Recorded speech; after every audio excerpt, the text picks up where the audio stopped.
මේ ලෝකේ මහා අකුසල් 6ක් තියෙනවා.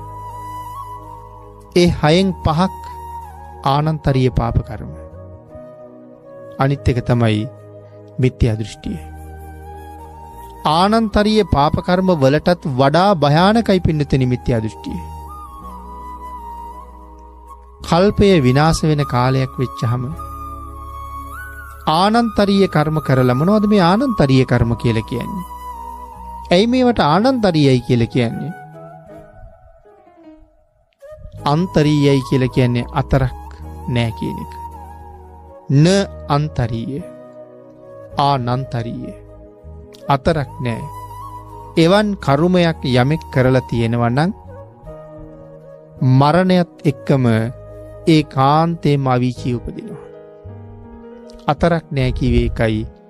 ඇහි පිල්ලම් ගහනවටත් වඩා ඊටාම අඩු කාලයයි ගත වෙන්නේ අන්තිම ප්‍රාණ වායුව වාතලයට මුදාහරින මොහොතේම ඔහු අවීචියේ පහළ වෙනවා. ඒකයි ආනන්තරීය කියලා කියන අතරක් නෑ. නමුත් කපනැසෙන කාලයක් වෙනකොට මේ අවීචියේ ඉන්න අය පවා අවීචියෙන් මිදෙනවා කියලා කියනවා. හැබැයි මිත්‍යා දෘෂ්ටිකයෙකුත් අවීචියේ ඉන්නවා නම් ඔහු අවීචියෙන් මුදවන්නේ නැහැ.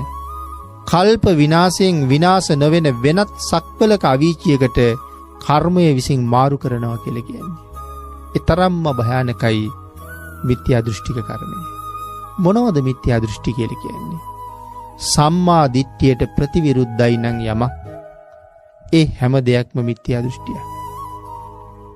භාග්‍යතුන් වහන්සේ දේශනා කර